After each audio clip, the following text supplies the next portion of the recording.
now I am gonna fly. You're gonna be loveless when you're without me. You're gonna regret it sooner or later. هاي الجميع، كيفكم اليوم؟ عارفة انه الكثير منكم راح ينصدم من الصبغة الجديدة واللوك الجديد. المهم صبغت شعري من كم يوم، فصراحة لما صبغته اليوم الاول فقلت لحالي اوه ماي جاد شنو سويت بشعري. انتقال من اللون الاسود للون الاشقر يعني هو تغيير كبير، وانه اتعود على حالي باللون الاشقر كان شوي صعب، بس يوم بعد يوم صرت اتعود على حالي واحبه اكثر واكثر. فالمهم اذا حابين تعرفوا قصة اللون وكل هذه الاشياء عن الشعر فاكتبوا لي كومنت تحت، ممكن اصور لكم فيديو خاص عن هذا الموضوع. واليوم راح اسوي لكم هذا الميك اب اللي انتم شايفينه، هو ميك اب ثقيل شوي، هو صراحة للمناسبات، وبما انه العيد على الابواب فممكن تحطوا هذا الميك اب، ممكن تحطوه كمان في مناسبات تانية غير العيد. وبس راح اخليكم مع هذا التوتوريال. اول خطوه طبعا قبل ما احط المكياج هي ترطيب البشره. لازم ترطبوا بشرتكم منيح عشان يطلع المكياج حلو. هلا راح اخذ هذا الكريم عشان اخفي المسام الواسعه بمناطق بوشي. بالنسبه للحواجب راح استخدم جيل من اناستازيا بيفرلي هيلز، تكلمت عنه من قبل. اول شي بسويه برسم خط تحت الحواجب عشان احدد الحواجب، وكمان خط فوق، وبس برجع اعبي حواجبي وبمشطهم وبحط جل للحواجب. باخد كونسيلر من نارس واحاول انظف تحت الحاجب. للعيون راح استخدم اي شادو برايمر من ماك، راح احطه على الجفن المتحرك لانه بيبرز الوان الاي شادو اكتر. هلا راح ننتقل لهاي الباليت من زويفا، كتير حبيت الالوان اللي فيها، وراح ابلش بهذا اللون. راح احطه بالكريس زي ما انتم شايفين وادمج اللون حتى احصل على النتيجة اللي ابغاها. هلا راح احط هذا اللون وراح ادمجه مع اللون اللي حطيته بالاول. نفس الالوان راح اخذها واحطها تحت العين وادمجها منيح.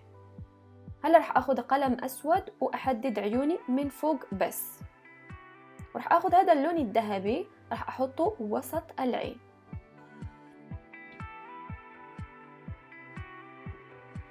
راح استخدم الكور لاشز عشان يعطيني وسع على العين اكثر. وهلا راح احط هاي الماسكارا من بينيفيت، هي بيس ماسكارا، راح احطها على ارموشي. راح اخذ هذا الفونديشن برايمر من لورا ميرسيي، صراحة يجنن، بس راح احطه على مناطق حابة اضويها اكثر بوشي. وراح ادمج الكل بالبيوتي بلندر. هذا الفونديشن خطير، عجيب عجيب عجيب، بس ما راح احطه على وشي كاملا لان راح اضيف الفونديشن. هلا راح اخذ الفونديشن وراح احطه على بشرتي.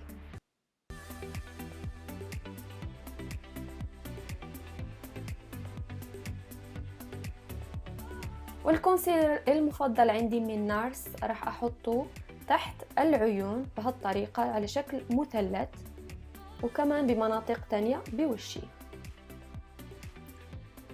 لازم ادمج الكل بالبيوتي بلندر، طبعا هالشي كتير مهم، دمج المكياج كتير مهم. هلأ صار وقت الكونتور. رح استخدم هذا الكونتور من بينيفيت، كتير خفيف على البشرة وبيبين كتير طبيعي. رح احطه بمناطق حابة ابرزها اكتر بوشي.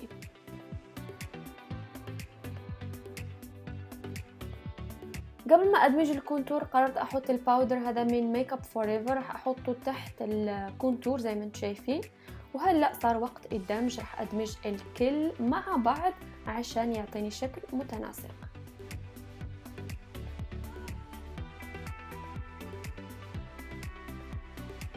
الحين صار وقت البيكنج. راح استخدم هالباودر من كلينيك، راح احطه تحت عيوني عشان يعطيني اضاءة اكتر، وبمناطق اخرى بوشي عشان اثبت المكياج اليوم كله. هلأ صار وقت الرموش. ترى حطيت الرموش. راح احط الحين ماسكارا،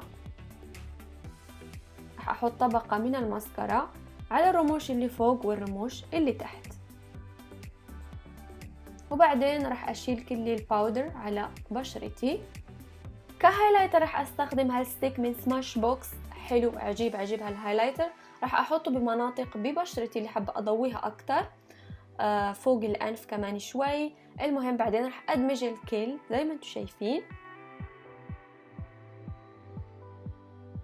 وهلا راح احط البلاش، راح احط الكثير من البلاش لانه انا كثير احب البلاش.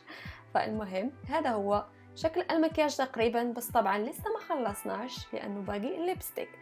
راح احدد شفايفي بقلم من إيسنس، كتير بحب هذا اللون وبستخدمه كتير. وهلا راح اضيف هذا الليب بوستر من ميك اب فور ايفر، بيجي على شكل جلوس، هو مش جلوس بس بيكون كتير خفيف على الشفايف. وهذا هو الشكل النهائي للمكياج. ايش رايكم؟ طبعا بالنسبه للروج فممكن تستبدلوه يا اما بالوان جريئه اكثر او تخلوها يعني الوان هادئه اللي يعجبكم على حسب شخصياتكم انتو. فأتمنى يعجبكم الفيديو، بليز إذا عجبكم لايك واشتراك بالقناة. أشوفكم في الفيديو الجاي، باي.